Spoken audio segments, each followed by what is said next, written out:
Yo, it is Thursday night. Time for collecting Uncensored. And I have a freaking awesome guest with me this evening. And he has come on to this YouTube scene with his collection, and I feel like he has stormed it, and I'm freaking so excited to talk to him about his collection. I know that we'll probably talk about Captain America because he seems like a really big Cap fan.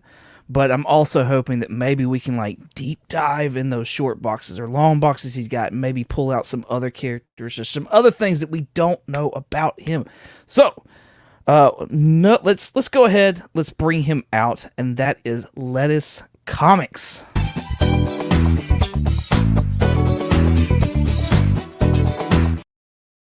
Nice dance moves. Thanks. I worked all day on that. You should. I mean, I'm just saying, they look natural. Yeah, absolutely. How's it going, man? Oh, it's going well. How are you? Doing well. This is our first time we've ever streamed together, so I hope you're not regretting it yet. I'm trending towards that after that little intro video, but with all the nice stuff that you said before it, I think I can give you one. 1 minute? Is that what it is? I have 1 minute to win you over? Yeah, one minute of grace, and then after that, I'm gonna have internet problems or something. Rip my modem out of the wall. Somebody's calling me. You have to wait a second. Yeah. It's not me. It's you. Mom, get off the phone. I'm playing Space Cadet. That's great. That is great. Dude, I'm so excited to have you on here tonight, man. I'm super excited to talk to you about your collection. You got some awesome books. Just watching your channel, just the books that you've showed off here and there. And then, even the stuff you were wanting to trade. I was watching that video here the other day. And, those are freaking awesome books that you were throwing out there. And I was like, geez, I'm looking through my stuff, seeing what I can send your way. Yeah, well, it's kind of difficult because it's the stuff that I see all the time. And so I'll look at there are some books that obviously I know that this is something special, if not for any reason then it's special to me, but with a lot of other things I'm like, everybody's seen this a million times before, but people will watch the same TV show 20 times a year. they'll go on eBay auctions every single day looking at the same book over and over and over again. So it's just a personal preference thing. But yeah, I'm pretty happy with where my collection's at. Awesome. Let's check out the chat. All these good people that have come to see you this evening. We've got yourself. Really? Unsubscribing? What? Come on. Well, it's all on me. I know. It's all on whether or not you have a bad internet connection. Right. We have got Mr. Akins, my fellow statesman. 22's guest sits on a throne of lies. I have images of him with multiple Namor comics. Those images are deep faked, and you're going to be hearing from my lawyer, Mr. Akins.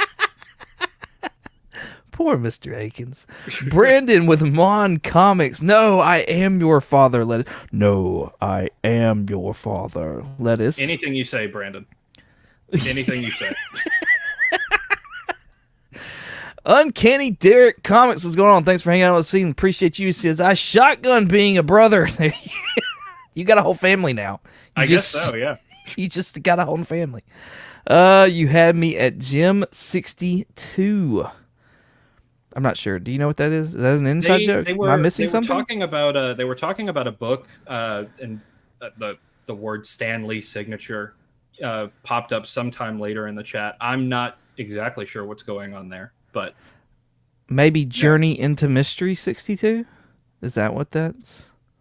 I should hope so, because if not, it's the gym that came after 61. So it's the 62nd gym. It's like the 182nd Blink. Oh yeah, comics in the house. What's going on, sir? Thank you for hanging out with us this evening. Appreciate you. Come on, signed by Stan Lee. Damn, you know how jealous I am. Nice. Good Uncanny stuff. Derek, don't fret. His scribbles just ruined the cover. Oh, let's see. Who else is doing what? Mon Comics is Lettuce Comics' father. Liars. All like father, like son.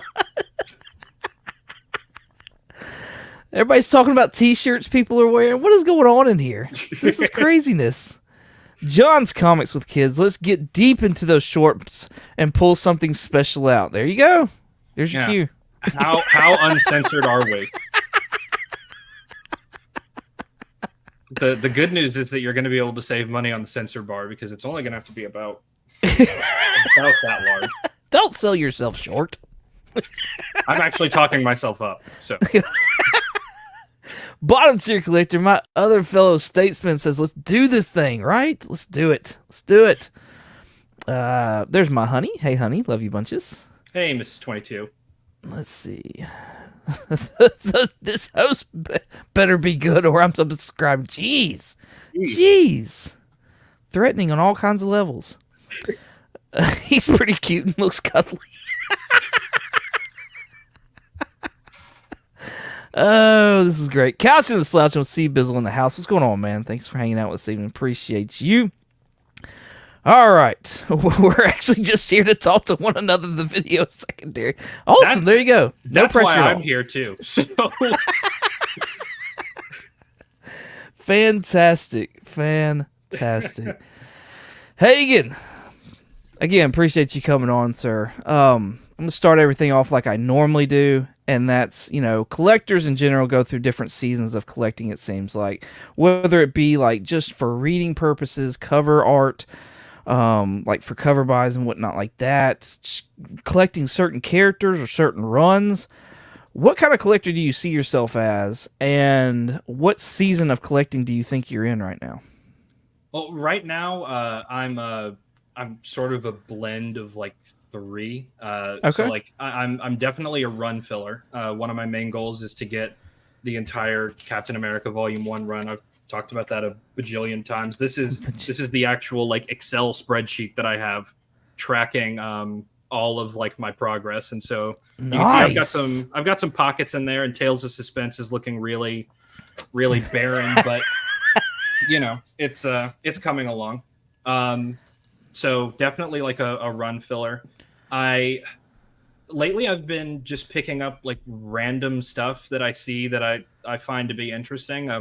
If I'm into a particular author, or if I've heard good things about an author, then I'll see if I can find some of their works either from the library. I've gotten like a bunch of library loan books here recently. Okay. And if I can find stuff in like dollar bins is normally where I go. I just like picking up like new and sort of random things. I've been finding myself attracted to like the DC Black Label and DC Vertigo stories. Because DC superheroes didn't quite sneak underneath the garage door of my childhood psyche. Like I watched Batman the Animated Series like everybody else did, but I didn't like buy DC comic books as a kid. Yeah. For whatever reason, they just didn't appeal to me as much. But I do still like those characters. But the sort of off the wall stuff that DC is capable of doing, I find like really interesting. And I'll buy anything for $1. I'll buy anything for 50 cents just to try it out, just to see. Yeah. So we talking like Justice League Dark and stuff like that? Or are we talking more like what when you say some of the off the wall stuff? What are you talking about as far as that? No, and I guess it's not really like off the wall stuff. Like I have somewhere in the stack like Kid Eternity. I recently like picked up Sandman a couple months ago and read through the first 20 issues because I bought the first volume because I read the first one as a DC Essentials or a Vertigo Essentials. I got a reprint. Yeah. I read the first one and I was like, well, crap, it's not going to get any worse than this. And I just kept it pushing. So that, and then like right now, I really, really love James Tynion. And he's doing, he just finished up Nice House on the Lake, reading Nice House by the Sea right now as it comes out. Like that made it on my pull list. And my wife actually introduced me to him because she picked up Something is Killing the Children.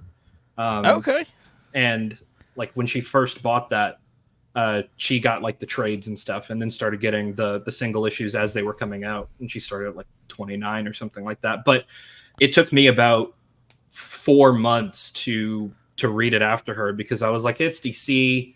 I'm a superhero guy. I'm not really into the whatever. I picked it up and I read the first issue, and then I tore ass through the 7 volumes that she has. I did that in like a day and a half. And then I just started picking up stuff that Tynion wrote. Just started the Deviant. So good. On live streams, I always bring like my notebook, and I write down stuff that people recommend to me. So the Deviant. Well, there you go. The Tynion. Deviant. But cool. But yeah, and then like anything random that I see, like I love digging in half price key bins, because they're pre-sorted and cheaper, so I can find interesting things for not a lot of work and money. And then I get into different things that way. So I just kind of bounce around. So would you say you have like a split interest between like the actual collecting like a run and stuff like that, and the thrill of the hunt, or is it more one of the other, or do you even have that thrill of the hunt? I suppose I do. The times where I have the most fun are when I'm going with people. So like if I go recently, me and a guy named Jacob from Bone Claws Comics. Okay. We went to a flea market and a thrift store and then a comic shop. We also met up at a small Comic-Con a couple weeks later. And those are the things that I enjoy. Like I enjoy hanging out with people and knowing that the person that I dragged to the comic book store, the con with me, isn't, sitting on the couch playing her Switch waiting for me to be done. I just pulled that out of my head. That's not from real life experience or anything. But yeah, so like it's a social thing for me. Kind of sort of like this whole YouTube thing. Like I like making videos on my own. That can be fun in a certain way, but the social aspect of it, the getting to do this, the hanging out with Nate and Jacob while we talk to whoever is willing to be subjected to us for an hour and a half. That's the stuff that I find really fun. Yeah. Okay. Cool. Well, did you bring any books to show off this evening? I brought some. Yeah, I brought some for sure. What do you want to start off with? Let's start off with. Oh God, we're spoiled for choice here. Cliff is in the house. What's going on, Cliff? So this is an example of me dollar bin diving and swinging and missing. So this is called Roche Limit or Roche Limit. It's named after a scientific concept of two orbiting bodies. And I thought that like that on the face of it sounds really interesting. And again, I picked it up out of a dollar bin. So like, surely it's worth that much, right? Not really. Like I didn't really enjoy it. It's just kind of like surly rogue outlaw meets damsel in distress, and it happens to be in space. And like, while that on the face of it is interesting, like it didn't do anything special in an issue. And like, if I can find the second one, if I can just see where it goes, then great. I'm not going to actively search it out, but if I stumble across it, then that's fine. But in my head, like after the second one, that's 2 months worth of following a comic series. And if it hasn't snagged me after 2 months, then it's probably not worth continuing to get, So like, it's fascinating. It's just not quite my thing, but I'll get stuff out of dollar bins like that all the time. Have you ever read something and like fully, just all the way, like, and did not like it until you got to the end and were like, it just blew you away? I'm trying to think. I'm sure yes. But a lot of times, especially with comic books, because they're so dense, like especially number one issues, there's a lot that you have to get through in 22, 32 pages, right? Yeah.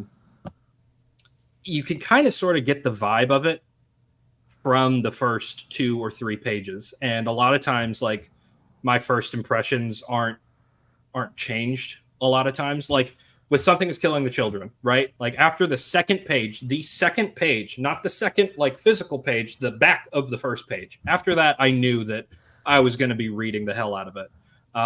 And with this, like after about the third page, I was kind of just waiting for it to be over or for it to change drastically, and it just didn't. So I love being pleasantly surprised. But it doesn't happen a ton. It doesn't happen a ton. Yes, after 2 months, and I don't like the huggers, and I'll walk away. 2 months is that's like a short relationship. I can't imagine the bill on that. No, absolutely not. Harper Baum in the house. What's going on? Thank you for hanging out with us this evening. Appreciate you, Ricky. All sorts of words. I knew you were the one for me after only one page. Yeah, it was meant to be. Love you, Ricky. Oh, so who was that wrote by? Do you even want to? I mean, I can't. Again, like it's not. I'm not saying that it's bad, because it's written well. I mean, it's intelligible. Grab you. You know, it's just not my thing. Mordecai Ferrier and Malortra Boyd are the writer and artist, and the art's neat. The writing is the writing again is perfectly fine. It's just not a story that goes in the direction that like I think I was anticipating it. I got you. Well, do you have anything in that pile that does get your attention? That does just tickle all the goodness you have? I sure do. Joey and the Magic T-shirt. I showed this off a little while ago, but I hate it so much that I wanted to show it off again to like a whole brand new group of people, right? So this is the only comic that a company called Nutra Comics ever produced, and it's like it's like a PSA comic, right? So it starts off, and I'll open it, even though it's worth less when it's out of the bag or whatever the hell. I'll open it and show you. So Nate says he's ready for the tale of Joey. Yeah. So I don't want to beat down on this guy or anything, but the art is pretty bad, and the writing is the writing's tough.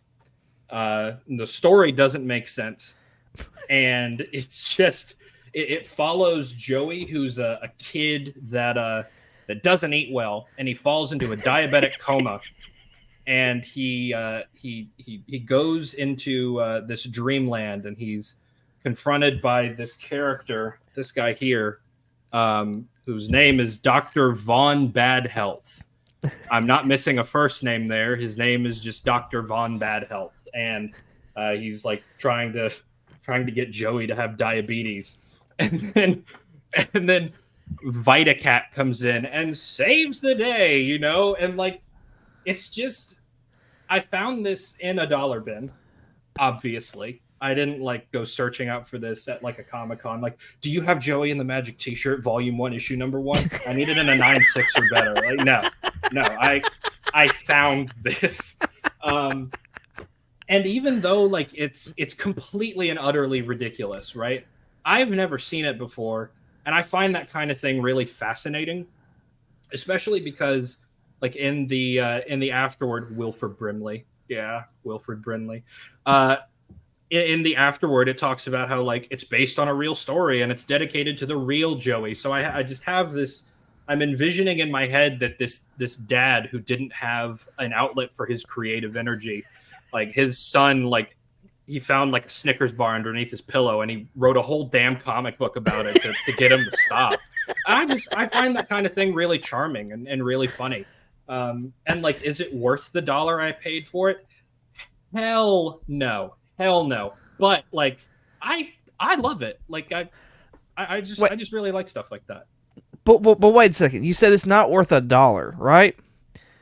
But did you get a dollar's worth of enjoyment out of it? That's the thing, right? So I say it's not worth $1 because like if I were to try to sell it on eBay for 10 cents, it wouldn't go. Like I don't think.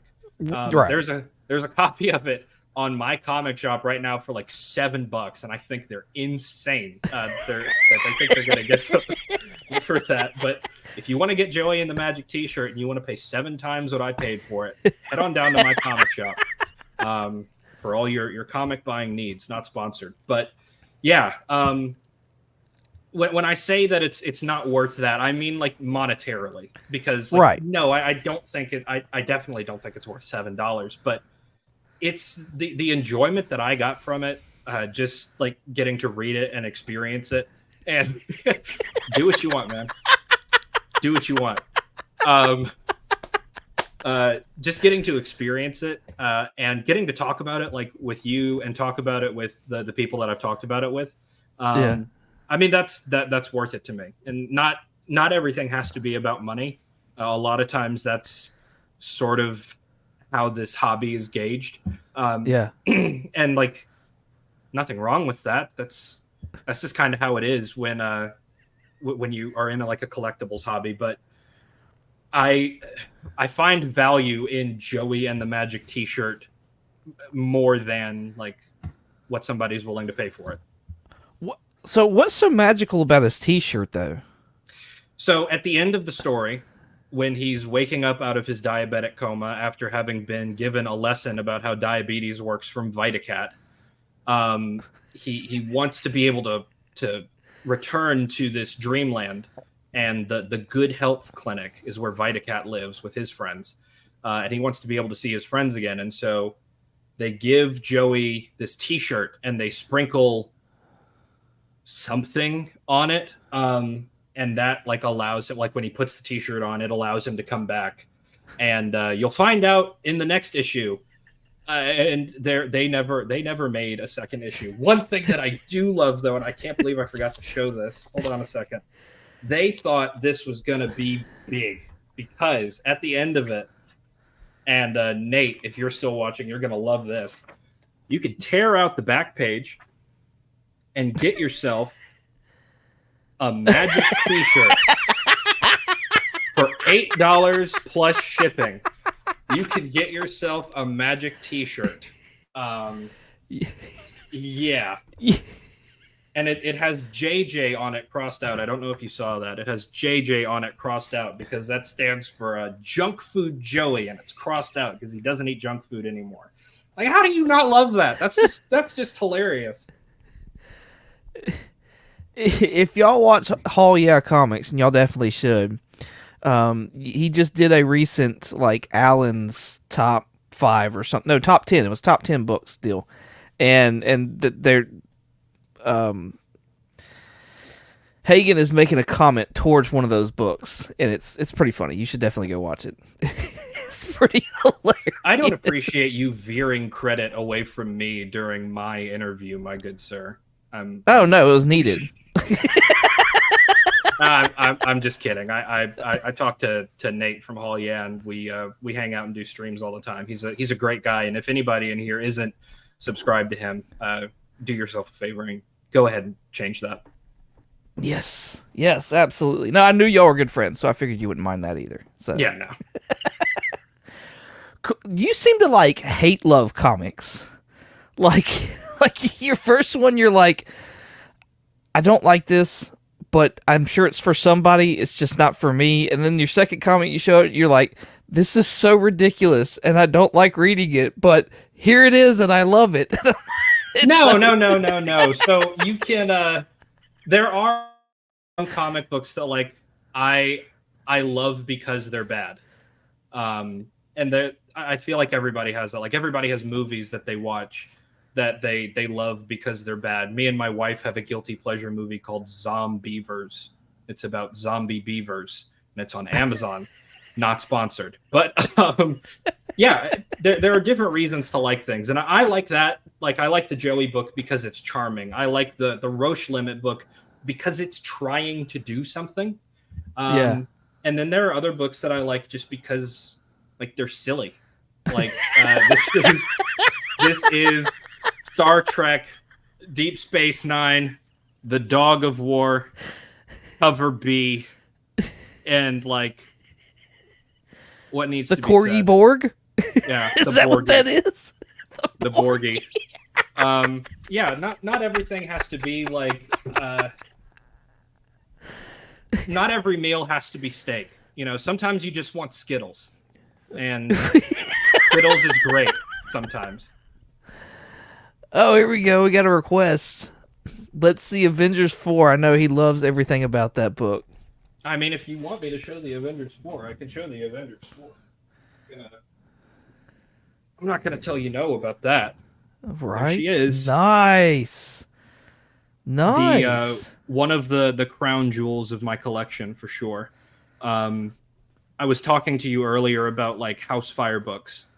Yeah. And the concept that if your house were burning down and you could only save X number of books, which books would you save? And this, like, surprisingly enough, and I've said this before, but this isn't an essential like save for me.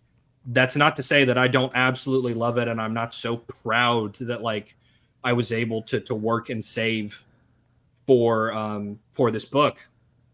But there are other ones that I have where, like I said before, the value goes beyond monetary. Like this is by far the most expensive book in my collection. It's the most expensive book I've ever bought. It's the most I've ever spent on something that I didn't live in, drive, or stay at. So like it's not like I'm not shirking the importance of this book at all. Yeah. But there are some things that money can't buy, and those would be the things that I pick to save over this. Mon's asking me how I like these cases. So I actually got this case from, and I think I still have the sticker here. This guy named Crafty Comics on Instagram, and then once you get his Instagram, you can find his webpage. But it's a UV protective case, and I really wanted that because slabs aren't UV protective. Mm-hmm. And I wanted a way to be able to display it and not worry about it like fading and degrading. And I also I authentically do not care about graded. I don't care about grading my own books. If I were to like buy that on the internet, like I would want to get a graded copy simply because then I know, probably what's inside the case. Right. So, right. But we don't have to get into that. But yeah, so I got that case as an alternative to slabbing, and because it's you can take it apart, like it's screwed in, but you can still take it apart.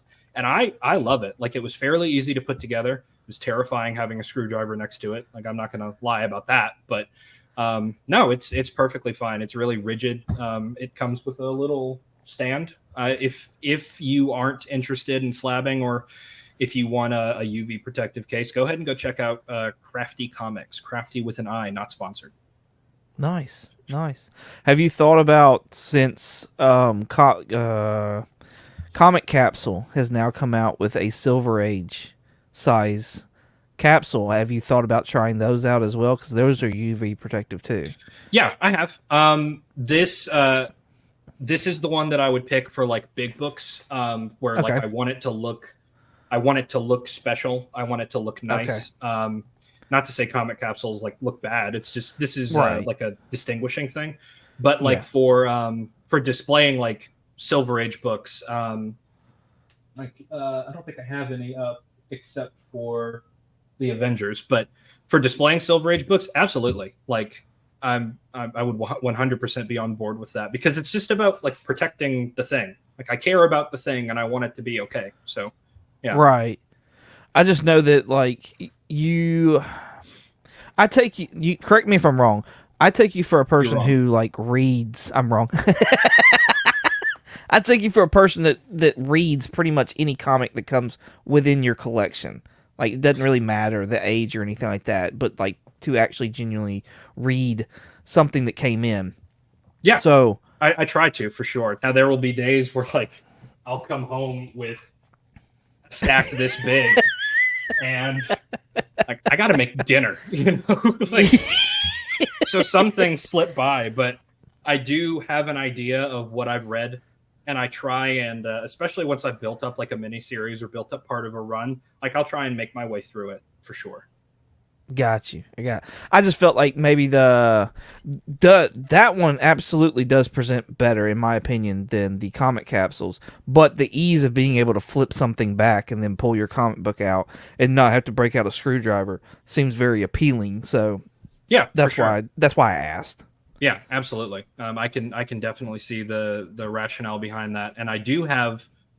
I don't think I'm going to show it just yet, but I do have a book in a comic capsule that's like being cut off by the top of my webcam. But we'll get to that. Nice. Be on the lookout for that, y'all. Christina Payne is in the house. Hello, lady. Thanks for hanging out with us this evening. Appreciate you. Digger Jim. Hey, guys. Start over. You ready, Hagan? We're going to start over, okay? Okay. All right. Hold on. Your minute doesn't reset, by the way. That's I've bit past that.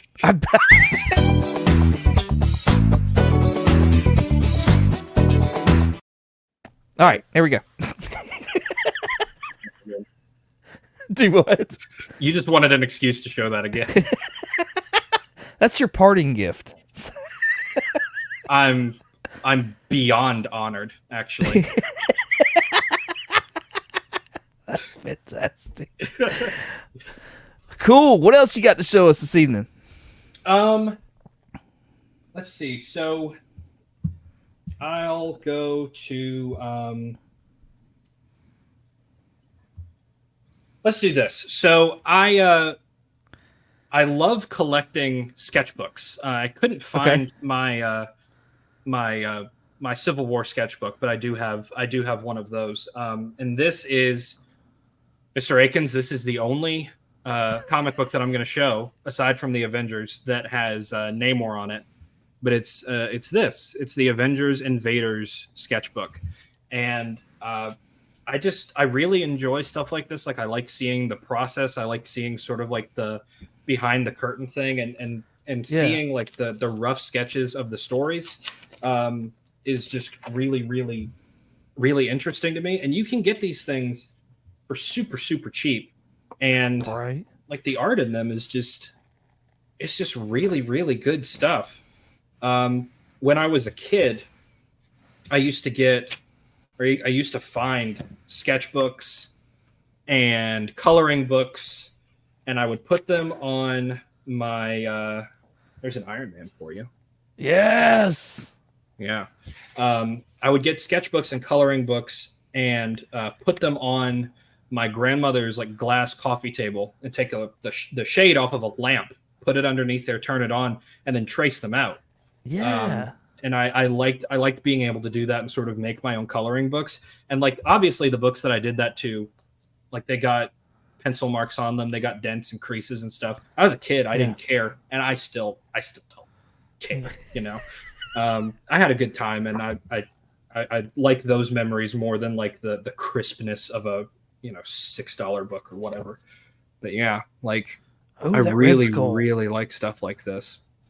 And that's like awesome. to top it off, like it's an Alex Ross sketchbook that I found. Oh, cool! I didn't know that. In a dollar bin. Like, come on, Alex Ross is one of those artists where like people will ask you your Mount Rushmore, your top 5, your starting 11 or whatever, and Alex Ross is the first name that comes to my mind for me personally. I recognize that there are artists out there, your Neil Adams, your George Perez's, your Jack Kirby's, that have like a more storied past. But Alex Ross is one of my favorite artists and one of the first instances of comic art that I remember being like, holy crap, like as a little kid. Was an Alex Ross book. I want to say it was like a Kingdom Come trade paperback that I saw at like Books A Million or something. But yeah. Who else would you name to be on that Mount Rushmore? I would have to put Jack Kirby. As far as like artists go, I would have to put Jack Kirby. Probably Neil Adams. Um, and it's always the fourth one that I have trouble with. It's always the fourth one. I really like Nick Cardy. I think Nick Cardy's art is great. He made some really, really like progressive art for the era that he was in. Yeah. Dave Stevens is great. There's been an influx of attention on him, and I'm one of the people that didn't know about him before like the influx started happening, before he started getting really hot. Yeah. But I mean, the art that I've seen of his is fantastic. Alex Schomburg, Golden Age artist, fantastic stuff, like historic stuff. So the four spots pretty hard for me. George Perez is a good shout. John Byrne's a good shout. Yeah, it's tough. It's tough. No, definitely. Yeah, I think I get hung up there as well. I almost feel like I'm starting to like I just fill in spots just with whoever at that point in time. Like it's usually my first three that I'm like, okay, these are definitely on my Mount Rushmore. Yeah. And I feel like it's one of those things where like if somebody asks you what's your favorite movie, sometimes that can be tough to do because there are so many different types. But if somebody asks you, what movie do you really enjoy right now? Like Right. that's easy. Like I can tell you, like I watched Shin Godzilla and Godzilla -1 the other day. Like those are great. Those aren't my favorite movie, but to say like what are you enjoying right now sort of takes the pressure off of answering that question. And I've got social anxiety like a mother, so anything that I can do to sort of alleviate that it sort of helps. Yeah. Yeah, I got you. Yeah, See. there are a bunch of people giving their Kirby, Eisner, Simon, Everett, Uncanny Derek, Bob Layton, Mon Comics. Yeah, that's a good shout. John Buscema, which I think you said earlier. Yeah, like, and none of you are wrong. Like that's the really cool thing is that it's a very subjective thing, and it's just what you prefer. Right. Right.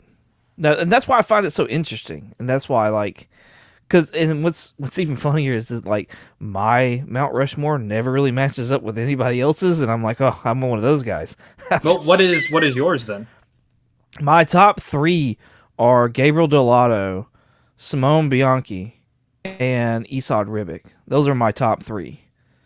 And then once I get to there, I start to like flounder.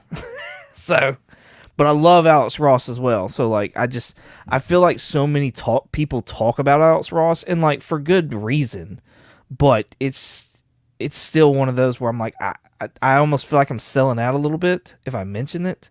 Yeah. So, well, like here's the thing about Alex Ross, and I will show a comic book because I haven't showed a comic book here in just yes.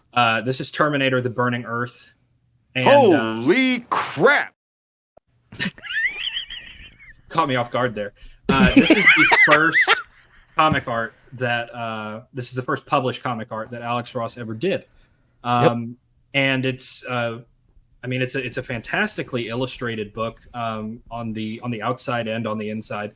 But the thing about Alex Ross is that I'm worried that he's sort of falling into sort of when somebody goes back and watches, I don't know, like Star Wars, the original Star Wars, there are so many tropes that Star Wars pioneered and started that when you go back and watch it now, you think, this is just like that other thing. And this is just like that other thing. Yeah, but this is the one that started it. This is the one that did that. And so right when I think about like the first, and there were other people before Alex Ross, like proto Alex Ross would probably be like Joe Jusko. It would be the first person that I would think of.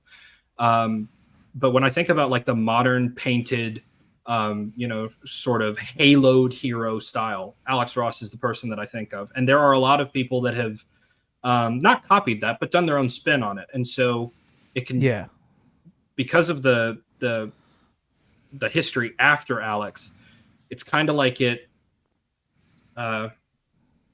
it sort of obscures the importance of what he did. But Right. I do like truly think that he's going to be one of those people that we read about in like art textbooks in 70 years, maybe before. Oh, absolutely. Absolutely. Well, I feel like that's spoiler alert for a video that I got coming up, but that particular book right there, that Terminator, that is probably one of my most like undervalued books like ever. I don't own one yet, but I'm always on the lookout for one because like I think it's so undervalued. Like Yeah, for him to be as prolific as he is and not many people are picking up that book, there can't be many printings of that. You know what I mean? Like yeah, I don't know what the print count is on it, but I do know like I still only 35 cents. Dave tagged me in an undervalued comics video, and that was one of my main. That was one of the books that I did a showcase on because nice. you can find it on my comic shop for like $7, $6, $7. And that's it's first Alex Ross, you know, like we get all excited about like first Wolverine, Hulk 180. And we get excited about like first Spider-Man, and those are important things, but this is a dude, a really, really influential revolutionary person. Right. And you can get his first work for $7. I just think it's really cool, but I don't understand it. Well, that's like I've been finding a lot of Gen 13 #1, which is J. Scott Campbell's first cover art, and it's like I found it in dollar bins. Like I've found 2 in dollar bins, and I'm like, why? Like why? Why people pay hundreds of dollars for these Spider-Man exclusives or whatever, and it's like why? Why are y'all not going for his first drawing? Come on. Yeah, I mean, it doesn't bother me at all because then that means that the number of people that can afford to get it is a lot higher than it would be if they were more expensive, and where I kind of think that their value should be, you know. Yeah. But like at the end of the day, like I'm not a gatekeeper at all. Like if you are somebody that just collects covers because you like them, great. If you collect reprints because you think they're cool, fantastic. If you only go after like books printed between like June and September of 1961, fine. Like do whatever you want to do. I'm glad that you're enjoying the hobby the way that you want to. I just wish that it weren't so. I wish that it didn't have to be so financially weighty for a lot of different aspects of it. I got you. Let's see what Mon has to say here. I think it's a case of the character being so popular, but real fans would love to have the Gen 13 because of its significance regarding Campbell. I see what you're saying, but at the same time, I feel like if that was the case, I wouldn't find them in dollar bins, especially as often as I do. And like, to kind of go with what you were just saying, Hagan, like on the one hand, I'm like, yes, I wish the hobby wasn't pushed so much by the market, but then on the other hand, like it does, like if it wasn't, it would take some of the collectability away. You know what I mean? I think it would take some of the thrill of the hunt away too. For some people, maybe not everybody, but for some people, I feel like it would take the thrill of the hunt away. Yeah, I mean, if you get 20 different collectors in a room, you're going to have 22 different ways of collecting. And so that, yeah, I'm a clever little bastard, aren't I? But yeah, I mean, that's probably right. There are some people that really enjoy the fact that like they got a pre-code horror book that's $10,000 and nobody else that they know can afford it. And like, that's not the way that I collect, but I don't shame those people for doing that because somebody's going to buy those books, you know. It might as well be any person. But that's just not how I see it. And that's, I do wish that things were a little bit different, but I can absolutely understand why, like,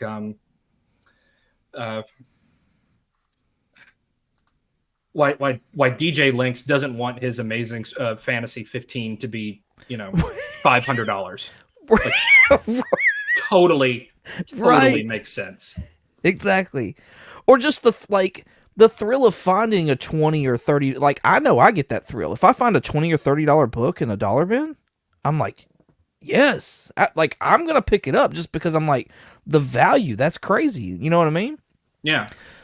So I even kind of struggle with that because like if I'm buying something, I'm planning to keep it. Like yeah, so it immediately becomes completely and totally worthless to me, you know? got you. So like there and again, like I've made videos where like, hey, I kind of want to trade some stuff, and I've had people trade with me. Some of the books that are up on my wall are like a result of those trades, and that's awesome. But I don't buy books to like flip or sell or spec Right. on or Right. whatever. But yeah, finding a $30 book for $1 or 50 cents, absolutely. It's a rush like no other. Better than heroin, I'm told. I would Allegedly. agree with you, but I have no experience. When you say like when you pick it up, it's worthless to you, are you meaning in the fact of like you picked up a book just based off of the value that it had, or based off of the fact that you just picked up a book and like it doesn't matter what the value is? It doesn't matter what the value is to me. Like with this with my Avengers 4, right? I had a price that I wanted to pay for it and it was underneath fair market value, and I just told myself that like if I can find it for this price, then great. And if I can't, then I got to keep looking. I've got to keep pushing because there's a dollar amount that I'm not willing to go over. And Right. because like once I get it, to me that's like a sunk cost. Like I'm not planning unless my wife needs like a new liver or something. Like I'm not planning on selling that book. Like I'm not going to do it just because like the market goes up 10%. Like I'm not going to go offload that book, you know? Like I bought it because I want it. Yeah. And so if I'm not planning on selling it, if I don't have any plans to sell it, it might as well be worth $0. Or like it can swing the other way and be worth infinite money. But I think it's funnier to say $0. Right. Well, because for you, it's the same. Yeah. Right. Like I bought it to keep in my house. Right. And that's where its journey will end if I get my way. I feel like, and we touched on it earlier, I feel like the value of a book, though, is a double-edged sword, and one side doesn't get sharpened enough. Because there's the obvious of, like, you buy a book, and if it's higher or lower than what you bought it for, there's that value. But, like, what you get, like, I feel like people miss the part of what you get out of that book. Like, the story you either read, or the joy of looking the artwork and stuff like that. I feel like that's so overlooked that people don't consider that to be value. Yeah. So actually, my back wall is going to play some importance here, because with the exception of the Avengers 4, every single one of the books that I have up on my back wall has been given to me. Nice. And like I know I saw Harper Baum in here a second ago. I know if he's not still here, but he reached out to me and said that he had a double of this book here. Iron Fist number 12, first meeting of Captain America and Iron Fist, and he just offered to send it to me, and he didn't have to do that.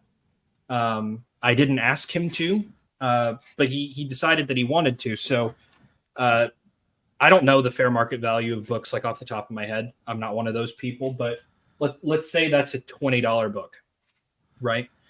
Not only is it a $20 book, but it's also a book that somebody cared enough to give to me. And so like the real value of that comes from that. Jacob from Bone Claws Comics got me this Wolverine and Captain America. It's our two favorite characters together. And I think about him every time I see that book. I believe that I'm totally blanking right now. I'm totally blanking right now. I suck. But this book was given to me by someone. If you're watching this, I'm so sorry. But yeah, like even though I can't remember their name right off the top of my head because I'm sort of freezing up, but like that, it's important to me. I think that that's really cool.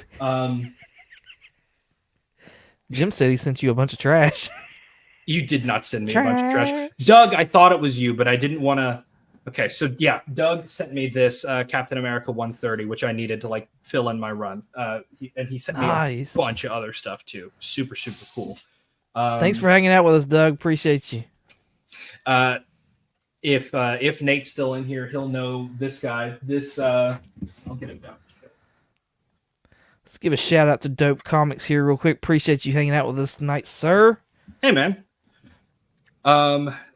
This is Captain America 129, and this was given to me by a guy that Nate and I talked to and are trying to be able to hang out with. His name is Steve Driscoll. That's his YouTube name. I wouldn't just give out somebody's last name on YouTube, but his name's Steve Driscoll, and he's a small collector. He's been doing this for years, and just like a really, really sweet, genuine guy, like the kind of guy that you would see if you walked into your LCS. And he just has like really, really nice and refreshing videos. Just a guy who sits in front of his collection and shows off books like every 3 days or something like that. Nice. Yeah, Stevie D. But yeah, so if you one of you two drop his channel in the chat for me, please. But he's a great guy, and like those are the kind of like collectors and things that I love. And now when I look at that book, like I'll think of him. This book here is 2000 AD Prague number 197. This is a British book, and it was sent to me by Dave from Still Only 35 Cents. And it came out on my birthday, January 31st, a couple years before I was born, more than a couple years. But he just sent this to me just because he wanted to. And like that's worth more to me than whatever I could get at like a local comic book store. Right. Before that book. And now is the one that I'll show you that I keep in a comic capsule. So. Oh, you even got the back black one. Jeez. That was the only one that my LCS had. So a couple weeks ago, every YouTuber in the world was showing off their footage of Terrificon. I wasn't. And, well, you know, you and me both. But a lot of people were showing off their footage of Terrificon. Does that suit your fancy? Yeah, no, you're okay. good. Okay. Yeah, a lot of people were showing off their footage of Terrificon, and it was one of those shows that, like, I started doing this too late in the year to save up money to go to. I had just bought an Avengers 4, and it was something that, like, I wanted to go and do and, like, meet up with all these people, but I just didn't have the ability to. But what I did is because it's the one right over by Namor, Mr. Akins. But what I did do is I'll wait a moment for you. Okay. I'm sorry, go ahead. What I did do is I asked Brandon from Mon Comics to get a bunch of YouTubers to sign a book for me. And that book is this. This is generic comic book number 1, because so many different people collect so many different things. I didn't want like people to sign a cat book or, you know, whatever. So this was the best thing that I found. And it's the kind of dumb thing that I like. Like I found it in a dollar bin and I thought it was stupid, so I picked it up, you know. But like on here I've got like Ryan the Colossus Collector signed it. JP from Absolute Game of Nerds. Up North Comics gave me some grader's notes that he wrote on the comic book. Rohan from Absolute Game of Nerds. Troy from Awesome Toy Box. Brandon from Mon Comics signed it and wrote me a little message up here. Mike from Lunch Money Comics did here as well. And then Ricky from All Sorts of Words gave me a little message and drew a penis. So yeah, I That's about par.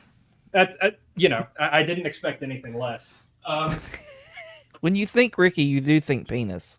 I do. I think longingly about penis when I think about Ricky.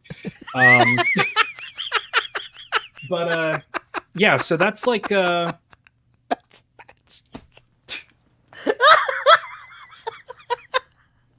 book or the penis, Nate. But yeah, like We're gonna say the that penis. That book is like $5, right?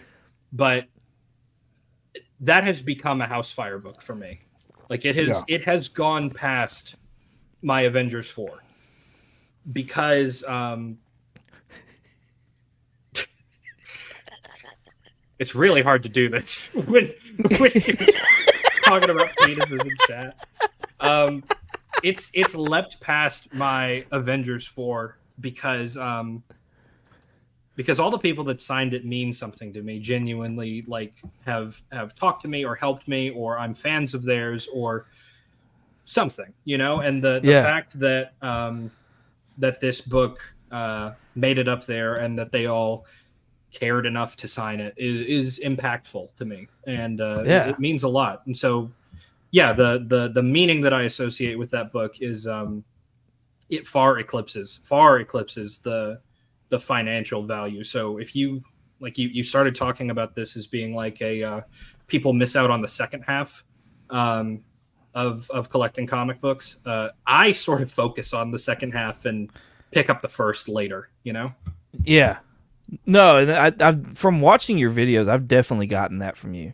And it's refreshing, honestly. It's really refreshing to see somebody who finds so much more value in the experience that they had and the people that those books are connected to rather than the actual monetary value. Because there's plenty of, like, including myself, there's plenty of us out here who are, like, really focused on the monetary value of these books.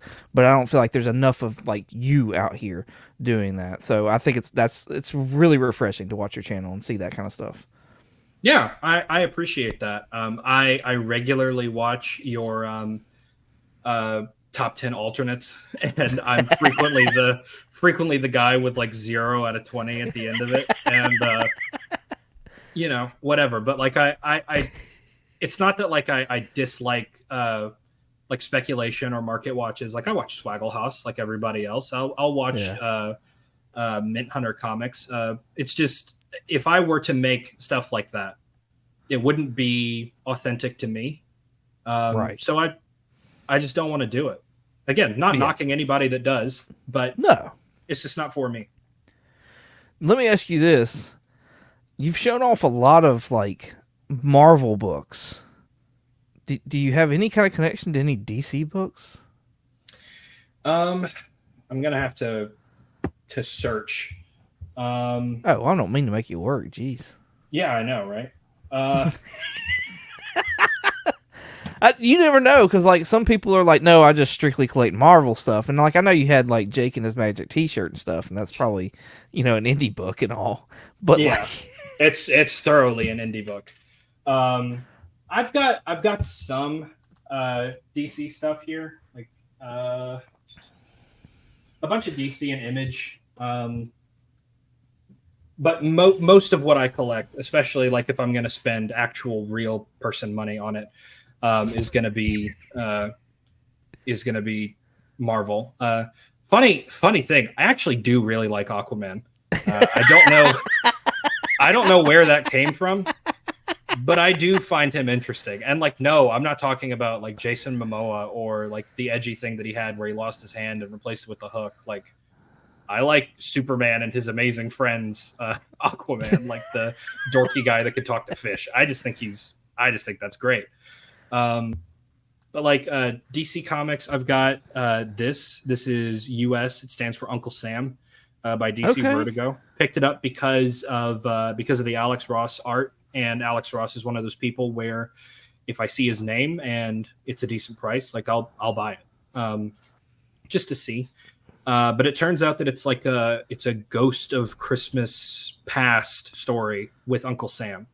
as he's Oh. like spiraling through history, and it's really, really fascinating, and it has fantastic, fantastic art inside because Alex Ross does the interior. Okay. So there's that. And then I bought this new, so I paid like the full $5 for it. But this is Nightwing 104, and it's the cover where they're doing a play on the super hot fire meme. And that's the whole reason why I bought it. I just think it's amusing. So that's what I'm willing to spend my money on. So like it's one of those things where I have a childhood connection to Marvel. So that does tend to be what I gravitate towards most, but I'm not one of those people that's like, that looks interesting, but it's DC, so I'm not going to get it. Like, I'll pick up anything that looks cool. I'll pick up anything that looks cool at all. What got you picking up Sandman? What was it that? Because we were talking earlier how you've read the first 20, I believe, of Sandman. What got you? I know you read the first book, and that's what hooked you to go the rest of the way. But like, what was initially your reason for wanting to read that? I think I was on a live stream with Ricky from All Sorts of Words and Nate, and I just mentioned offhand that like because of the way that I collected comic books as a kid, and because of like how much of a one-track mind I had, I didn't read like a lot of the important works. Like I hadn't read Watchmen. I hadn't read Sandman. I hadn't read Alan Moore's Swamp Thing. Like there were a bunch of things that I just hadn't read. Like most X-Men storylines haven't read. I'm trying to like get to them, but you know, X-Men's a lot of ground to cover.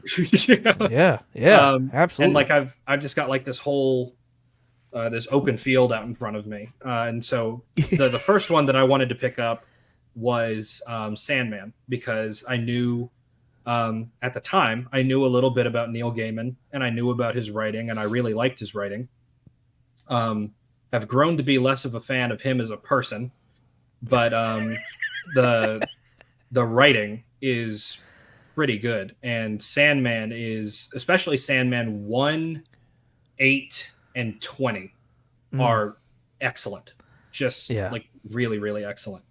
And so that was sort of the thing, is that like I started doing YouTube and I started talking about these things with different people, and I don't like being the only guy in a room that doesn't know what's going on.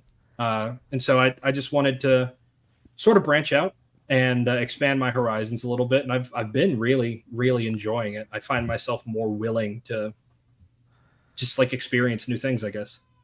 Yeah. Yeah. So on the opposite end of Sandman, to kind of bring you back to like, I would assume is like your core, what is it about Captain America then? Like, I'm always intrigued by people and their favorite characters. What is it about Captain America that you love so much? Well, that for everybody, I think that's a question that has two answers. Because if you were a kid who collected, or not even collected comic books, but if you were a kid that liked superheroes, then you had a favorite character. And the reason why that favorite character is your favorite as a kid is probably pretty different than the reason why they're your favorite now. 100%. As a kid, I liked the costume, and I'd never seen somebody with a shield before. I liked the costume, and I'd never seen somebody with a shield before, and I just thought he was like a sort of chest puffy, interesting guy with a cool weapon. As I've gotten older and as I've read more of his stories, I find it really interesting. I find him as a character really interesting because a lot of people think that he's this, like he's a Boy Scout, and he does have his own morals and he has his own moral compass. But if you define Boy Scout as being like follows the law, like to the letter of the law, then that's not him. And right. Like, there's that misconception a lot. Like one of the most famous Marvel storylines is Civil War, and he was the rebel in that. Like he was the one that kicked off this whole thing by kicking back against the United States government, and he has essentially become like a study on how to be a moral person in a modern age when you feel like the world has outgrown your values. And that's a message that I resonate pretty deeply with. I try in everything that I do. Like I'm a goofy dumbass, but I try in everything that I do to be a good person and to help the people around me and to be kind. And it does not seem like that's valued all the time. I'm not one of those people that says like, things were better in the old days. I wasn't around for the old days, but I'm not one of those people. It just does seem that like you don't get a reward for being a good person. You have to find your own. And I think that Captain America is a really interesting take on that. Got you. So you brought up Civil War. I do have a question on that as well. Whose side were you on in that story? Were you still on Cap's side on that, or did you sway? I was still on Cap's side. Okay. I was still on Cap's side because I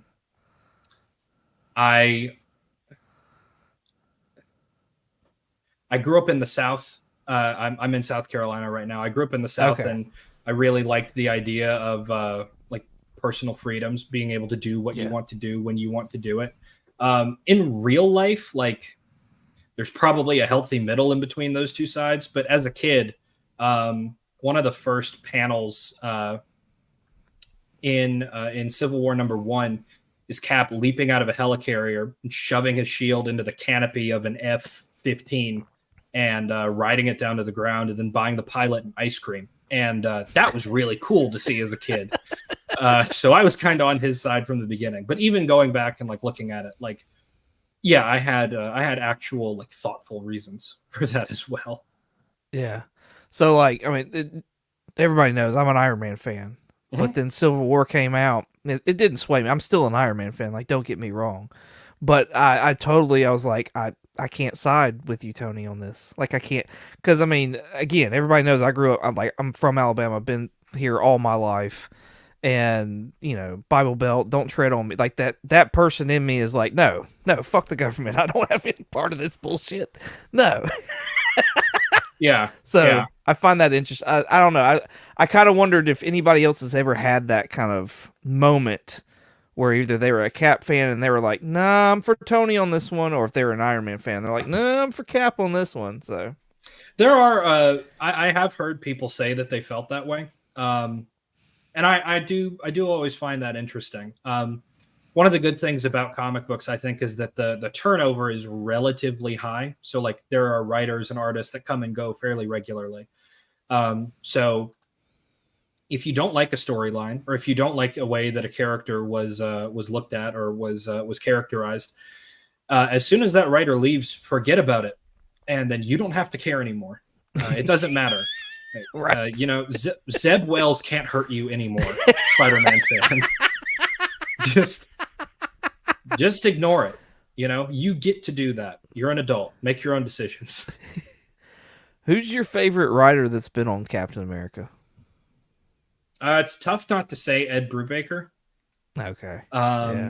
It's really tough not to say Ed Brubaker. I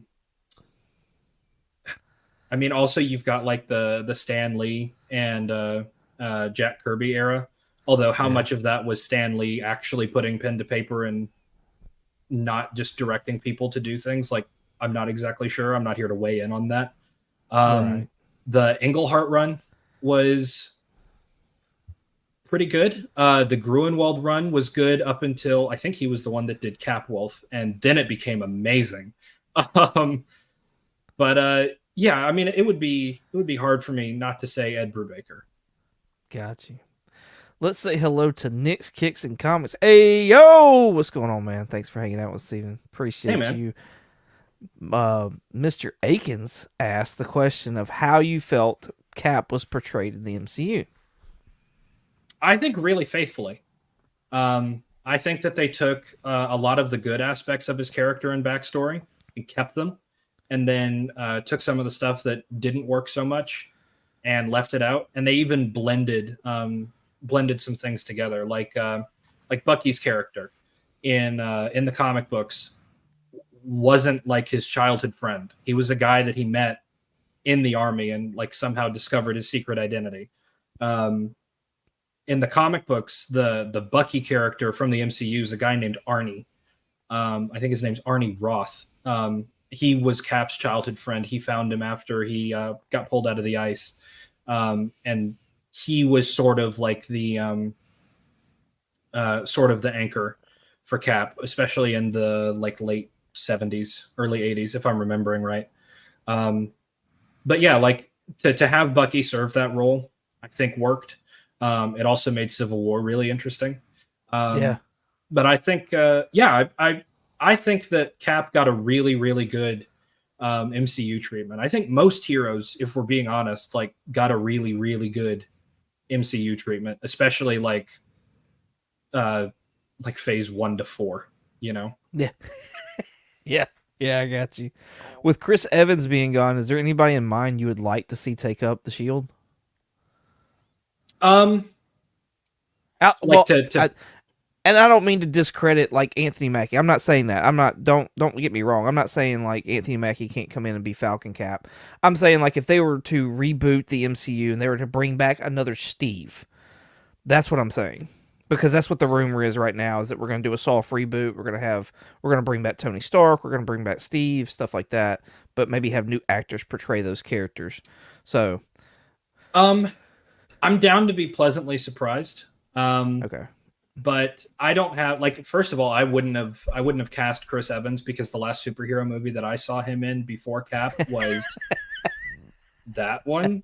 And like, while I think he did his best, like, not a great movie. You know, it was okay, Yeah. but it just wasn't great. We had Butthole Galactus and all that. So, yeah. So I'm not the guy to make that call. Yeah. And when Endgame ended in the theater, we all like told each other like we had a rule of not talking about the movie until we got into the car in the parking lot, because we had a couple movies before then that got spoiled by people talking about it coming out of the theater, and like I didn't want to do that to anybody. So when we got back out to the car in the parking lot, I think one of the first things that I said was, if that is all we get, if from Iron Man to Endgame is all we get, I'm fine. Like I'm totally fine. I get that like if your favorite character is Spider-Man, you didn't get enough Spider-Man probably. If your favorite character is the X-Men, you haven't gotten MCU X-Men yet, or Fantastic Four. Like I get that. Right. Yeah. But for me, like if that's all I get, the Cap trilogy and then Infinity War and Endgame, if I ask for anything more than that, I'm being selfish. You know, I'm wishing for things that that probably just aren't going to happen. So I'll let myself be pleasantly surprised, but I'm not gonna say like they better cast Timothy Chalamet or I'm gonna go down to Marvel headquarters and throw my boot through their window. Like, no. Yeah. I got you. I really hope that with this new Captain America Brave New World that Anthony Mackie, the role that is written for him, that he is a more confident Captain America, because I'm anticipating, like, I want to see him succeed as Captain America. Yeah. I want in anything that almost anybody does, like I want to see them succeed. I don't like actively root on downfalls. Like James Gunn is doing the DC universe. I want that to be good. I really want that to be good.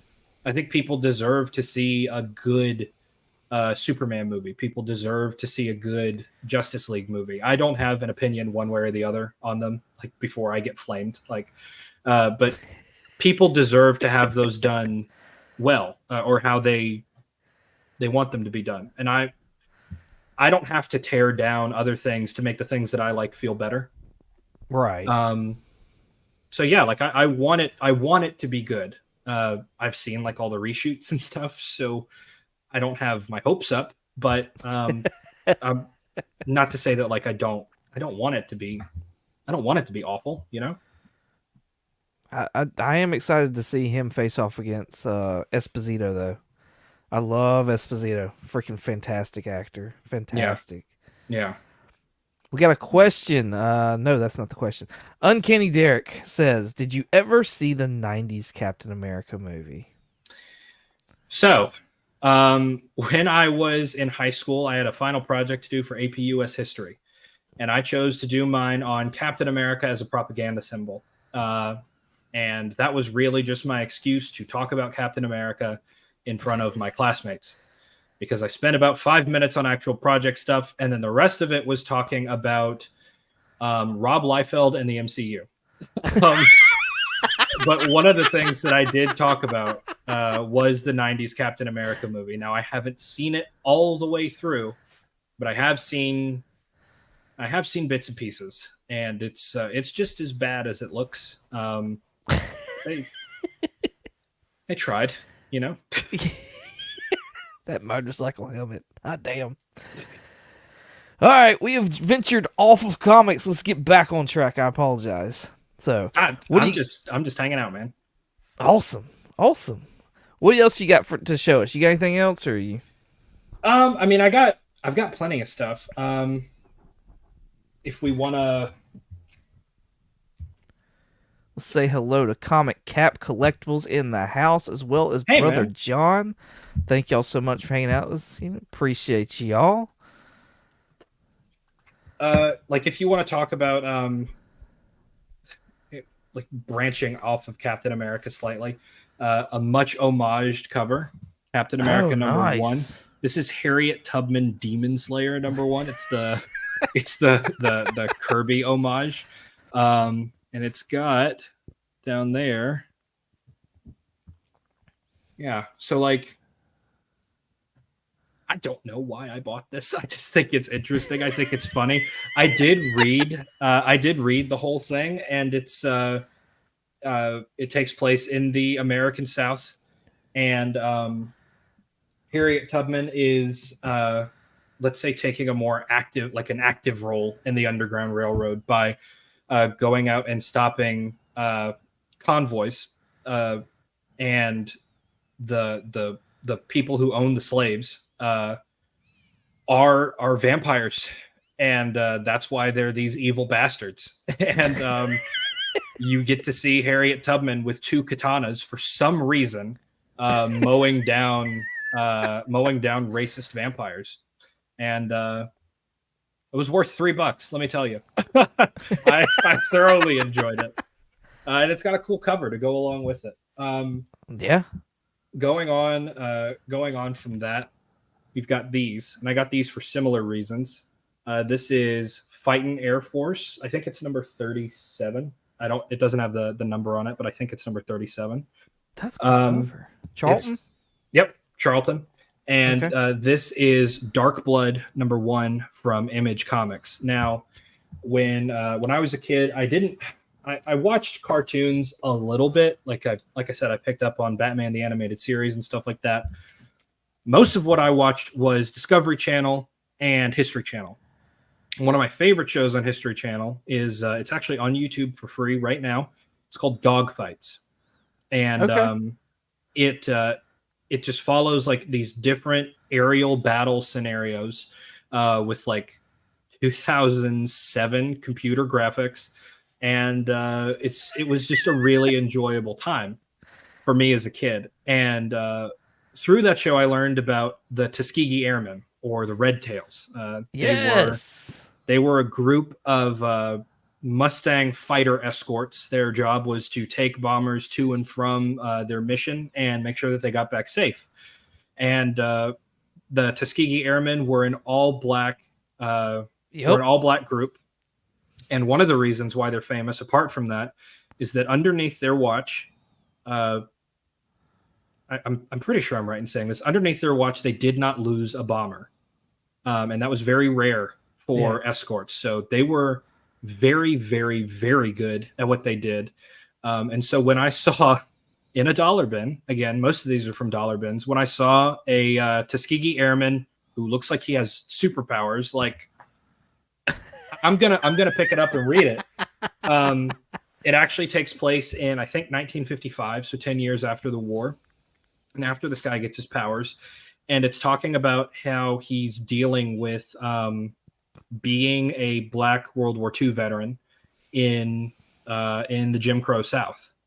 Yeah. And he ends up using his powers to defend himself, and a white person dies. He doesn't kill him, but he does something, and the white person ends up dying. And then he ends up getting run out of town, and obviously it's not a good situation for him to be in. That's where the first book ends.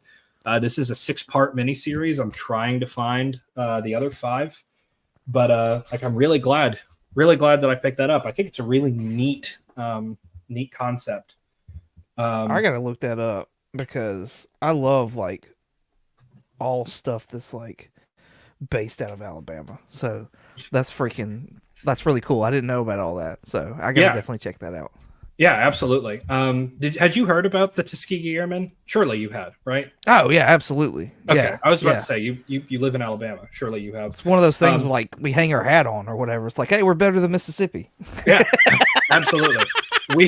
We say that about our education system. So I used to be a teacher, and South Carolina is ranked 49th in a lot of things. Thank God for Mississippi is what we say.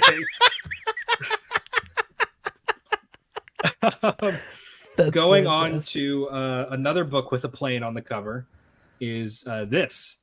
This is The Ghost of Kiev, and it's a book that follows the Ukrainian conflict. It came out just a couple of months after it started, but if you were paying attention to the news, and if you're the kind of person that I am, one of the news stories that you saw is that there was this fighter pilot that had been nicknamed the Ghost of Kiev. And he was this way because he kept shooting down Russian planes, and they could not find this guy. And this is like it's in a comic book format, but it's by Tokyo Pop, so it's got a very manga anime-y style.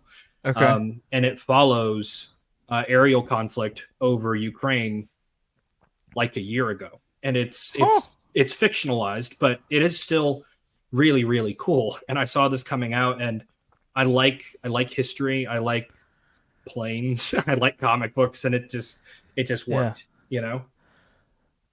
Are you...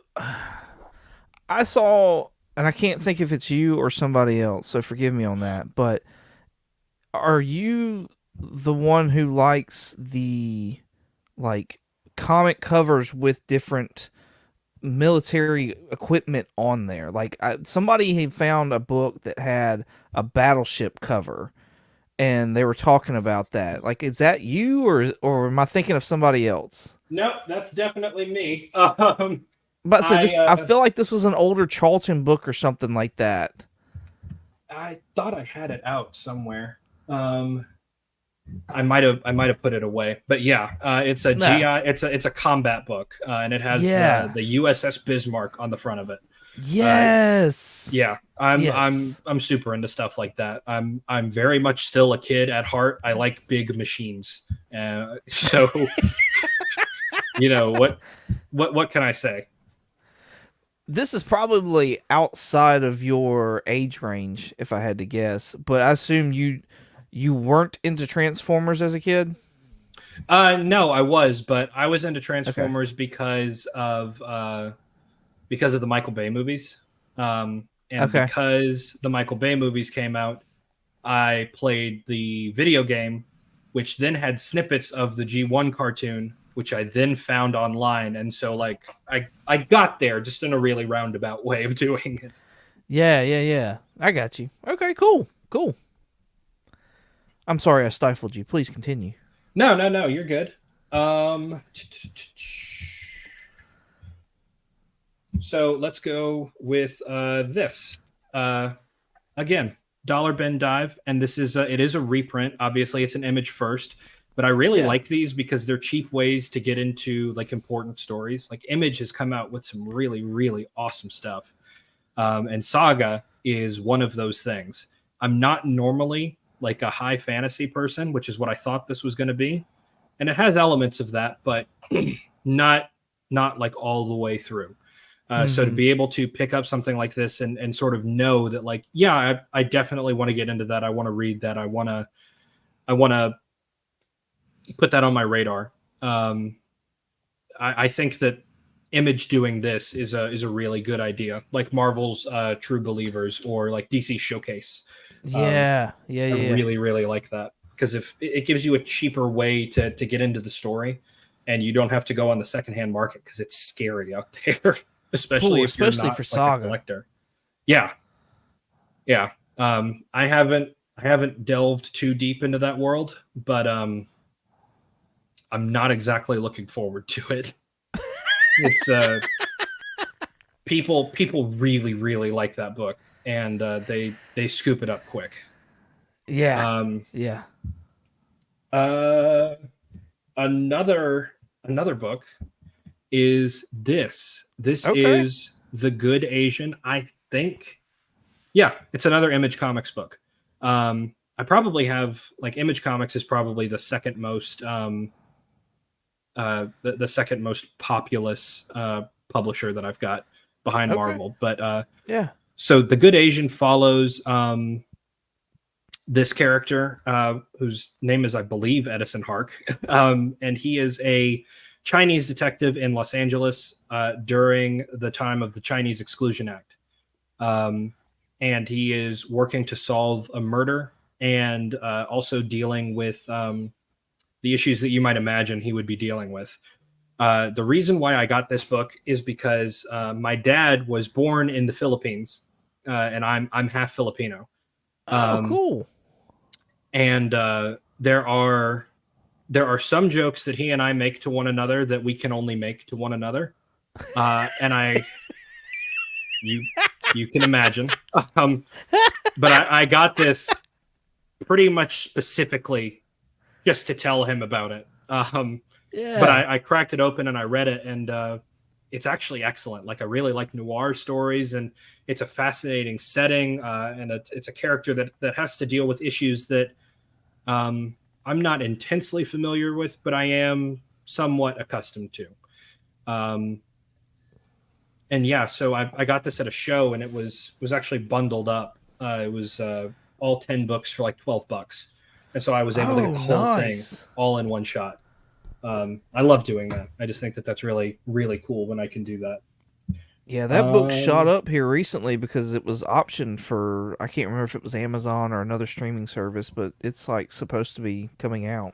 So I really hope that they lean into like the noir detective-ness of it. Like, I don't want like an action movie or anything like that. Like, I want it to be like all gin joints and smoky rooms and stuff like that. Got you. That'd be cool. Something different. Yeah. I buy covers just like everybody else does. And I found this one. I don't know really anything about it, but it's a Marvel movie special, and it's The Deep. Oh, and cool. I find that art really, really interesting. Yeah. I really like the perspective of it. And I'm going to open it up because I can't remember the artist's name off the top of my head. But when I read it, I'll pretend like I remembered it, and we can go from there. All I know is that lady, like, she's got to have really good lung capacity because that looks like she's way deep in there. Yeah. The art being good makes sense. It's Carmine Infantino. Oh, yes, absolutely. So, yeah, absolutely stellar stuff. I do have a question that I'm not even going to attempt to ask. Yeah, do I speak Tagalog? No. I know how to say some swear words, and I know how to say like kuya and ate, which are like it's like a reverential term for like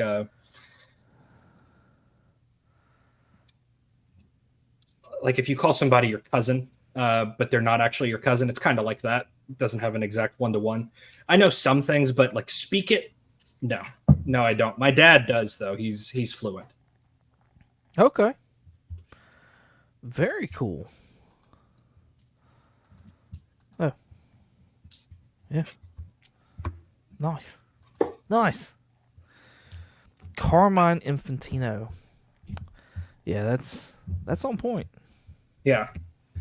Yeah. And it makes sense that that the art is as good as it is, because like Right? I'd never seen or heard of this book before, but I saw it in that bin, and I think $4 in like a new arrivals bin at one of my local comic stores, and I was just like captivated by it. I just thought it was really, really cool.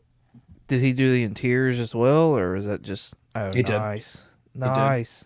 That will keep me a lot of the times. Like if a story's kind of off, but the artwork's really good, for me, I know some people are not like that. So how are you? Like, does the story have to be good for you to stick on, or can the art salvage it? It's got to be passable. Like it's got to be like a serviceable story. Or if the story's really, really great, then the art only has to be serviceable. But if either one of them is too bad, then it definitely kind of pulls me out of it for sure. Are there any writers that you hate? Writers that I hate? That like they put out a book and you're thinking about reading it, but then you see it's them and you're like, oh no, fuck that. Nick Spencer. Really? Yeah. Yeah. And he's probably the only one that I would say that about, but I've ranted about this a couple of times, but if you read the Secret Empire storyline, Okay. Basically they retconned it so that Captain America was a Nazi from the beginning. Yeah. And more than him being my favorite character, I am also cognizant of the fact that he was created by Joe Simon and Jack Kirby, who are two Jews. Yeah. And he was created by Joe Simon and Jack Kirby in the 40s, when that was extremely important to your identity. And so to sort of to do that to a character's legacy, even though it was somewhat retconned later, but like to do that just for sales, I'm not. That really, really turned me off from him. So like I'm sure he's a good person, but I'm not into him as a writer. Got you. All right. Cool. I don't have a ton of stuff left. I'm gonna level with you. We've kind of flown through. We've kind of flown through my my stack here. Good deal. I always worry about we're not going to touch on everything. I do want to bring up, just because of what day it was yesterday. Yeah, I did want to bring up this book.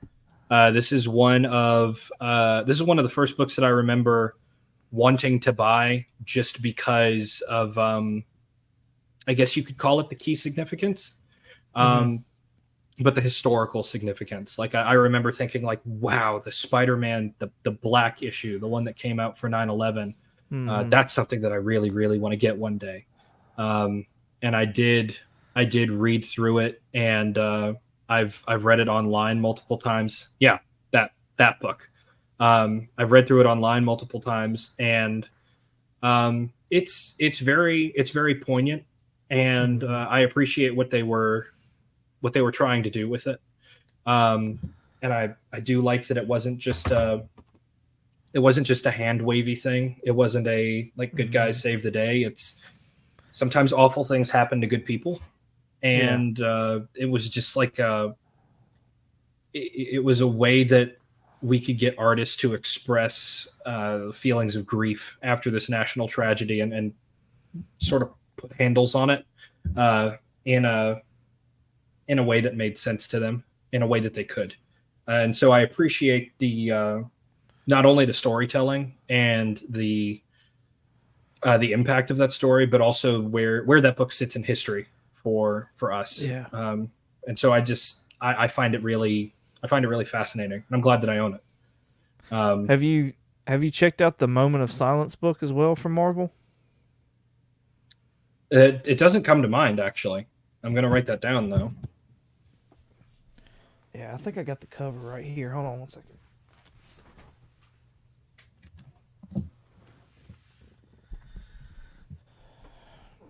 Let me throw this up here.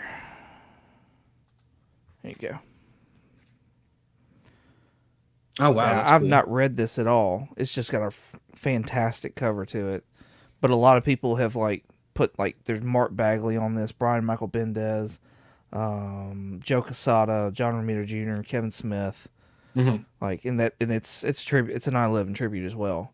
Right. So I just feel like this book never gets talked about as far as like, 9/11 books. A lot of people just go straight to that Amazing Spider-Man. Yeah. Whereas like there's this one, and then there's a DC came out with one too. That's pretty freaking awesome looking. Yeah, I haven't. That's actually the first time that I've ever seen that book. So I wrote it down. I'm gonna be looking for that. You'll be able to find it in dollar bins. That's how much nobody cares about that book. Well, that's where I spend most of my time. So There- that's a happy coincidence, I guess. Fantastic. You got anything else you want to show off? Yeah, I two more things if you'll have me. Absolutely. So, my two Housefire books. I'm going to show you my top 3 Housefire books. Yes. One of them is still pinned up to the wall, but I do have a spare copy of the other one. Okay. It's this. This is, I think the full name of this is like AAEFS. America Supports You, The New Avengers, #3. Like it's a long thing. But this is not this copy. The copy that this happened to is up on my wall with another one. But these are only sold on military bases. And my dad cool. sent this to me when he was in Iraq in 2009, somewhere around there. I don't know specifically, but I think it was somewhere around there. And like he sent it to me. He sent these two to me and told me that we would be going to a comic shop when he got home, and to just read these and enjoy them and have a good time. He learned English by speaking comic books, so that's one of the ways that we like bonded when I was growing up. And so he liked taking me to comic book shops and stuff, and give me $5 or $10, and I would go knock around. But that's one of the connections that we have. Absolutely, that's where I learned how to do it from. But all that to say that he's an appreciator, but he's not really a collector. Like all the books that he has are ones that I've given him since then. It's one of those situations where like his mom threw his books away when he was in high school or something like that. But he sent these to me in a manila envelope through Iraqi customs, then through American customs, and then here. And I read the crap out of those things when I was a kid. I loved them so much. And that one was my favorite because Silver Surfer, Captain America, Punisher, and Ghost Rider are all trying to repair a satellite network. One, because it's protecting squadrons of troops from AIM or something, and the other reason is because it's a military communication satellite network, and that's how they send their letters home to their families. And so at the time, that meant a big deal to me. I would get letters from my dad all the time. Anyway, I guess sort of to test out the network, you see these superheroes sending letters to their families, and they're writing them out. And the last one you think is Captain America, and it turns out at the end to be Punisher. And you find out that he's writing it to his dead family. And it was just it was a really powerful book to me as a kid. And it meant a ton to me. So if I could only save 2 books, I would go over to my living room wall, which is where those are, in a UV protective case, and rip those off the wall and take them with me. Because there's not any replacing that, Um, the last book that I have is the number 3 book on my my house fire list, and it is this. Nice. This is my copy of Captain America, number 100, the first solo series of Captain America in the Silver Age. I was walking with my ex-girlfriend, now wife, in a Second and Charles. You, she hates hearing that. I told her, I keep telling her that that I tell people that, and she thinks it's funny. That's good. She knows who she married. I never tried to pull the wool over her eyes or anything. But I was walking through Second and Charles and saw this raw, and they had a sticker on it of like 120, $130, something like that. But this was in like 2016. Was it graded or raw? No, it was just raw. Okay. I sent it off to be graded because I wanted to get it protected. And I didn't know about Crafty Comics at the time. If I had it to do over, I might not have graded it, but I like how it looks in the slab, so whatever. Yeah. But I told her, like, I haven't seen that before. And it seems like it's a really good price, and I really, really want that book. But I'm just going to have to wait until I can afford it because I was flipping burgers at the time. You know, I was making $7.25 an hour. And she was like, okay, yeah. And so we walk around. I get some like $2 comics. She gets a book. I get a book. We leave. And when we get in the car, yeah, thank you. I love it. When we get in the car, she hands me a bag and it has this book in. And she bought it for me without like me asking her to. I wasn't like leading her towards it or anything. Like I wasn't doing that. Yeah. But it was just a really nice gift that she got for me, and I really appreciated it. And for the longest time, like I'm talking well through college, this was the most expensive book that I had by like a factor of 4. Like the next most expensive book that I had after this one was like $10. Like seriously. Yeah. Seriously, not that much. And so like I love this thing. I'm so happy that I have it, and I'm so happy about the way that I got it. Yeah. She begged me to make her my ex-girlfriend. Begged me.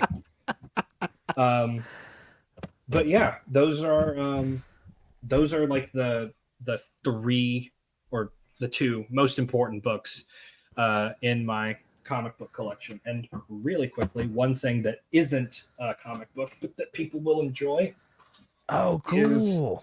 This. I got this for my 18th birthday. Some people ask for cars or I don't know what normal people ask for, but I asked for a metal Captain America shield, and that's what I got. That's freaking awesome. So, is it the Legends or is it like legit metal? It's the Legend shield, but it is a metal shield. Oh, cool. I have not eaten cereal out of it, Derek, but I got it my freshman year of college, and in the fraternity that I was in, we had this thing called the ball game, where basically at night, one night during rush week, we take over the conservatory of music on campus, which is its own like little building. And we basically play tag with ping pong balls, all up and down, like all 4 or 5 stories of that building. And I brought that shield with me to use during the game, and it was very effective. But I did hit myself in the face with it more than once, so I haven't done that again. I'm not quite coordinated enough to use it, I don't think. But yeah. Take a bath in it or something. That'll be on my OnlyFans channel. That's going to be pay-per-view. $69.69 per view. That's great. So apparently your wife, she reads comic books. I assume she's pretty supportive in your hobby as well. Very. Yeah, absolutely. That's awesome. Yeah. I feel like that's like a game changer when it comes to collectors, like having a spouse that's like, you know, supportive in them like collecting and stuff like that. So that's really awesome. She's my biggest cheerleader, and I'm her biggest cheerleader. And I do it smart where I don't take money out of bills. I have like a set amount that comes out of my paycheck because I work for a bank, so I have to have two. It doesn't matter. But I send a certain amount to one account. I send the rest to our bill account, and as long as our bills are paid, like we both have a fund that we can do whatever we want to with it, and it's not up to the other person to like tell us yes or no. Like we very much have a partnership, and it's not like one telling the other what to do. Like I don't like that at all. Yeah. I don't. One of my biggest pet peeves is like when you're scrolling on Facebook and you'll see those boomer comics with the big noses and the wiry hair. You know the kind that I'm talking about. And the whole punchline for the joke is like, I hate my wife, or my wife doesn't like me, or I don't like my wife, or I just feel so sad for those people because she's like my absolute best friend. And like, I can't imagine like living in a relationship like that. But with collecting, she knows that I keep an eye out on our finances first.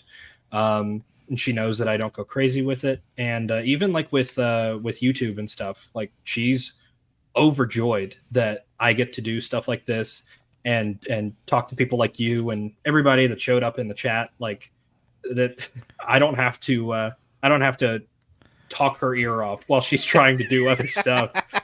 She's glad that she has a community that she can foist me off on, and I can go, entertain myself for a couple hours at a time. Please go and play with the boys. Go, just go. I'd say that's a good tip though. Like being able to sit there and like have money set aside, like play money set aside so that, y'all are not getting in trouble. Y'all are not, you're handling everything, and then you go out and you enjoy yourself. Like, I feel like that's a pretty good, way of handling things, way of doing things. Yeah. It definitely makes me feel better to where like, I know that the money that's in the bill account is there for bills. I am not going to touch it. She's not going to touch it. And anything else that we have extra, like either goes to savings or like we go out on date nights or, just other stuff. But we do have our own funds to where like, I would hate for her to have to like ask me permission to like go to Sephora, right. Or, whatever. Like I want her to be able to go off and do her own thing, just like she lets me go off and do my own thing. So right. Like a little bit of work, like on the budget side, goes a long way for having a happier life aside from that. Right. I have another question that pertains to you and your dad. Yeah. Do you think that Captain America is a more, first of all, did your dad help you get into comics? Like, was that kind of like the influence that got you into like wanting to read and wanting to collect comics? And is Captain America kind of, is that love and passion for Captain America because your dad served in the military? For the answer to your first question is yes. I have very fond memories of me and my dad. Like, we would go down to visit my Lola, is Tagalog for grandmother. We would go down and visit her. She lives in Goose Creek, and there's this one specific comic book store. It's called Captain Dan's, or I think it's just called the Captain's Comic Books now. But we would go in there, and that would be the dollar bin that I would dig through, and that's how he would convince me to not bitch and moan and complain on the 3-hour drive down to Charleston. As he would tell me that we would go to the comic book store when we went down there. And so like I have very fond memories of doing that. Or when my Lola and Lolo or my my grandmother, sorry, man. When my Lola and Lolo or my grandmother would take me to like Books A Million or Barnes and Noble, like I read a lot as a kid, not just comic books, but I loved reading books.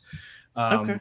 But I would go to like the graphic novels section, and that's like where I saw Kingdom Come, and I think the Marvels was there, and the Iron Man trade paperback for Civil War, and the Civil War trade paperback, and like all of these other things. I remember distinctly when like Court of Owls came out and they had a set that had like the mask in it. I thought that was like, Yes. awesome. But yeah, so I've got very fond memories of collecting comic books as a kid. Definitely catalyzed by my dad. And because I, even like as a kid, I thought the story of him learning how to speak English by reading comics that he bought at the Stars and Stripes commissary on base was like super, super cool. You know, I just thought that was really fascinating. As far as like, because he was in the military, probably. Because my dad's not like he's not a rah guy. Like he's never been like a chest beaty guy. Like I'm thinking of like Punisher. Or like Sergeant Rock. Sergeant Rock is what he read, but I never saw him as that. My dad is a police officer in my hometown. Okay. And the thing that I've always admired about him is that like he's very much like he's like a competent Barney Fife, or he's like Andy Griffith, you know. Please call him Andy, not Barney. Yeah. Oh, he likes Barney. He's an Andy Griffith type. Like he doesn't want people to. He doesn't want to ruin somebody's day if he doesn't have to. He sees himself as more of like a helper and a protector, more than like a warrior or like a sheepdog. Yeah. And I really appreciate that mindset that he has, and it's something that I've always looked up to about him. And I do see a lot of that, like in the reasons why I like Captain America. Just like the belief in the belief in the potential of other people, and sort of the Humble, view greater of good. Yeah, and to a degree, like the view of America that only a first generation immigrant can have. You know, Okay. Like I feel like even me being second generation, there are a ton of things that I take for granted. That like I don't have to live with it, I don't have to deal with, and that my dad did, and so he sees what life is like on the other side, and I don't. Like I can research it, but I don't know it. Right. And so, like that kind of ideal and the belief in like the city on a hill, the shining city on a hill. I do see that echoed in both of them a lot, for sure. Cool. Well, thank you for sharing that. That's really cool. I'm glad we were able to flesh that out, because I don't know. That was just you were talking about it, and you started talking about your dad, and I was like, oh, I wonder. So Yeah, that's really cool. That's kind of been something that's always been in the back of my mind. I'd never give him the credit for that, though. We just we got an exclusive. Yeah, we just have that kind of relationship where we're very like argumentative and sarcastic, and but like, you know, all in good fun. So I'd never give him the credit for that. His ego would get too big. But yeah. That's fantastic. That's great. Well, cool. You got any last books you want to show off?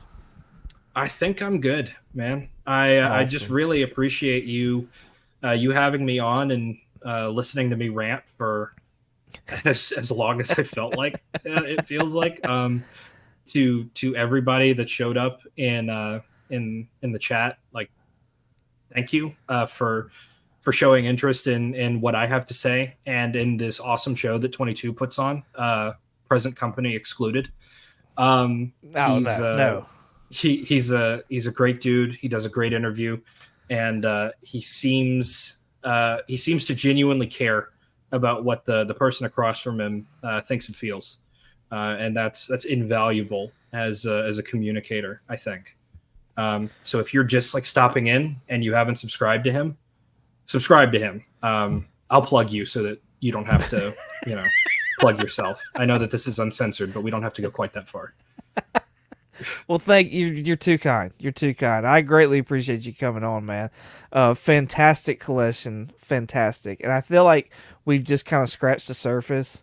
So I would love to have you back on, like one day. That would be and talk more, as especially as the seasons change and like see where you're at later on and like what you're collecting then and stuff and what's changed and whatnot like that.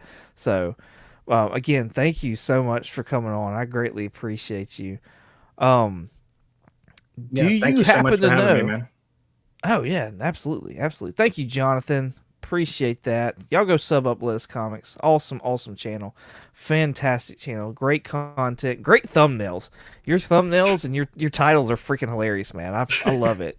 And like your openings with that like Jack Black kind of like just stare into the darkness. It fucking gets me every time, man. I love it. I absolutely love it. So, I thank you I so have much, to make Doug. myself laugh. So yeah, I don't think I do YouTube the right way. Like I try not to do like clickbaity thumbnails and titles, and like one of my titles was like "Oops, all unboxings," and the thumbnail was like a Captain Crunch box. But like I think it's funny. I don't care if it does well. Like it makes me laugh, Right. so. No, I mean you seem to be doing really well. So congratulations on that. And by the way, speaking of congratulations on being a finalist in best unknown or no best new channel in the Comic Book Community Awards. That's awesome, man. Yeah, thanks, man. I was watching that happen live, and when the 1 to 99 category went, like I was like, okay, so a couple people told me that they nominated me, but I didn't get in. That's fine. I was just happy to be nominated, to be perfectly Yeah. honest with you. But I kept watching, and then like best new channel came up, and then my face popped up, and I think I even put in the chat like "what the shit" or something like that. Um, but yeah, I've got some pretty stiff competition. 9 panel grid, Aurora Comics podcast, they're great. Swagda, myself, and still only 35 cents are all the finalists in that category. And Yeah. I would urge you to go check all of them out. All of them have a super unique take on comic book collecting. And check out their videos, and if you like what they have, subscribe to them because they really do deserve it.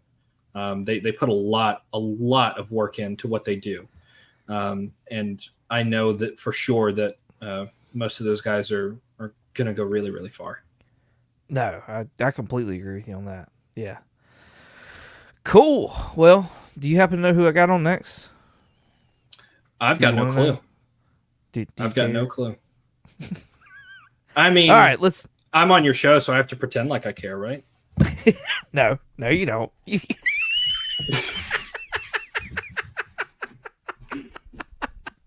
Come on, man. What So you of got? course I have you, lovely, lovely guest. Super happy to have you on. Here in 2 weeks from now, though, I'm going to have a gent that I believe you're familiar with as well. You've even got his signature, man. You've got his signature. Lunch Money Comics I will have on. Mike from Lunch Money Comics. Super excited to have him on and talk about, all the books that he gets from weird and crazy places. So, awesome, awesome stuff. Come and join me not next Thursday, 2 Thursday from now with me and Mike at Lunch Money Comics on my YouTube channel, Collecting Uncensored. I don't think he'll swear as much as you. Maybe I can get him to do it. Do you think I can Probably get him to do not. You might. Ooh, I may. Maybe UPS him like a fifth of vodka or something like that. Get him to loosen up a little bit. You think he's a vodka guy? I think he's a free liquor guy. If he's okay. anything like me, so Anything goes. anything goes.